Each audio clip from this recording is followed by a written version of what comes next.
अगर धृतराष्ट्र ने महाभारत को संजय की नजर से ना देखा होता तो क्या होता? संजय को कैबिनेट मान लिया जाए। जाहिद ने मेरा हासिल ईमान नहीं देखा, रुख पे तेरी जुल्फों को परेशान नहीं देखा। तो जो परेशानियां हैं, जो दिक्कतें हैं, वो अगर रिफ्लेक्ट होती है सर, तो एक कलेक्टिव विल उस पर काम करेगा सर। दुनिया की कोई ऐसी समस्या नहीं है जिसको हम लोग साझा रूप से हल नहीं कर सकते हो। ये पक्ष विपक्ष का मामला नहीं है। उस संदर्भ में ये बात मैं कह रहा था सर। 17 घंटे तक कोई आधिकारिक पुष्टि नहीं होती है तो अफवाह फैलती है सर।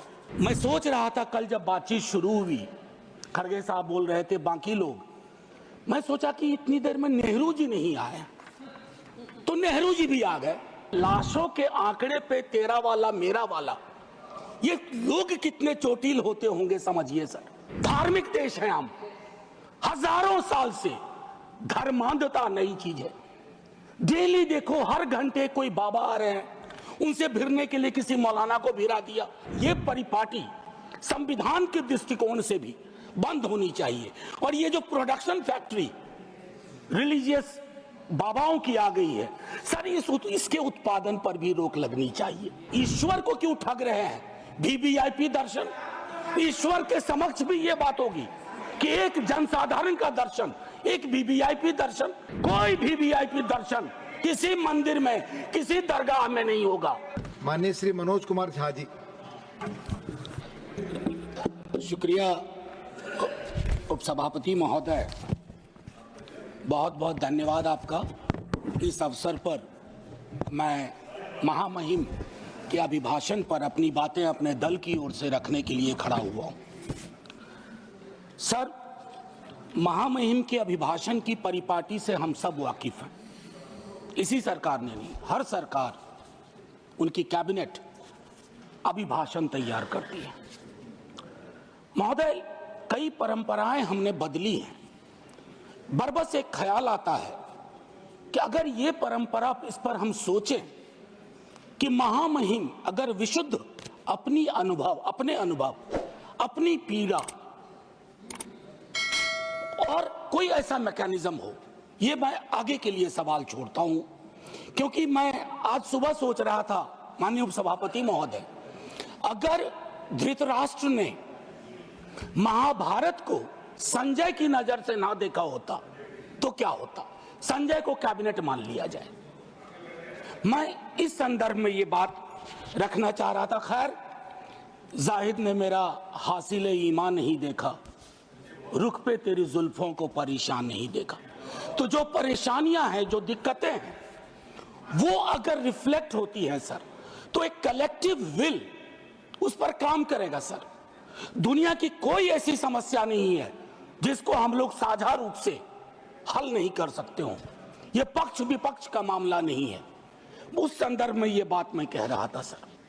ये अवसर है, महाकुंभ में जो जाने गई हैं, मैं उनके लिए श्रद्धांजलि व्यक्त करता हूं अपने सभी साथियों की ओर से।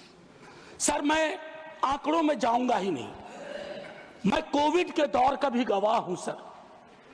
कितनी लाशें अनअटेंडेड चली गई सर। अति साधारण लोग हैं ये। जिंदगी में डिग्निटी चाहिए सर, संविधान भी कहता है, लेकिन मौत में उससे बड़ी डिग्निटी चाहिए। अगर हम डिग्निफाइड डेथ नहीं इंश्योर कर पा रहे हैं सर, तो ये हमारे सामूहिक विफलता है सर। क्या आंकड़े की बात करूं? मैं जानता हूं, मुझे फोन आते हैं, आपको भी आते होंगे कि फलनवा वो गया है, कोई खबर नहीं लग रही है, फोन नहीं लग रहा है। वो व्यग्रता, वो चिंता सर तब बढ़ जाती है ना, जब 17 घंटे तक कोई आधिकारिक पुष्टि नहीं होती है तो अफवाह फैलती है सर। और अफवाह फर्दर स्टैम्पीड को जन्म देती है। 2-3 जगह हो जाते हैं। और मैं क्या कहूं सर, मैं सोच रहा था कल जब बातचीत शुरू हुई, खड़गे साहब बोल रहे थे, बाकी लोग, मैं सोचा कि इतनी देर में नेहरू जी नहीं आए, तो नेहरू जी भी आ गए। 54 के कुंभ का जिक्र हुआ संभवतः कि इतने लोग मारे गए थे। सर ये लाशों के आंकड़े पे तेरा वाला मेरा वाला, ये लोग कितने चोटिल होते होंगे समझिए सर। मैं आपके माध्यम से ये कहना चाहता हूं। और एक और चीज सर, इसके लिए भी मैंने, माननीय नड्डा साहब थे उस दिन ऑल पार्टी मीटिंग में, प्रहलाद जी भी थे, मैंने एक बात कही थी सर, इस देश में धर्मांधता और धार्मिकता का फर्क मिटता जा रहा है। धार्मिक देश है हम, हजारों साल से धर्मांधता नई चीज है। डेली देखो हर घंटे कोई बाबा आ रहे हैं, उनसे भिड़ने के लिए किसी मौलाना को भिड़ा दिया, वो ग्रह नक्षत्र देख के बता रहे हैं कभी नहीं नहाया तो कोई पाप नहीं धुलेगा। सर ये परिपाटी संविधान के दृष्टिकोण से भी बंद होनी चाहिए। और ये जो प्रोडक्शन फैक्ट्री रिलीजियस बाबाओं की आ गई है सर, इसके उत्पादन पर भी रोक लगनी चाहिए। सर दिक्कत क्या है, प्लीज बैठकर सर, बैठकर बात आप आपस में बैठकर बात नहीं प्लीज। सर मैंने उसके कहा था कि हर धर्म के अंदर इस तरह के सुपरस्टिशन जन्म हो रहे हैं। और मैं एक और बात कहता हूं सर, ईश्वर को क्यों ठग रहे हैं? वीवीआईपी दर्शन, ईश्वर के समक्ष भी ये बात होगी कि एक जनसाधारण का दर्शन, एक वीवीआईपी दर्शन। सर ये संविधान सबसे मजबूत चीज है। पॉलिटिकल पार्टीज कलेक्टिव विल है, कोई वीवीआईपी दर्शन किसी मंदिर में किसी दरगाह में नहीं होगा।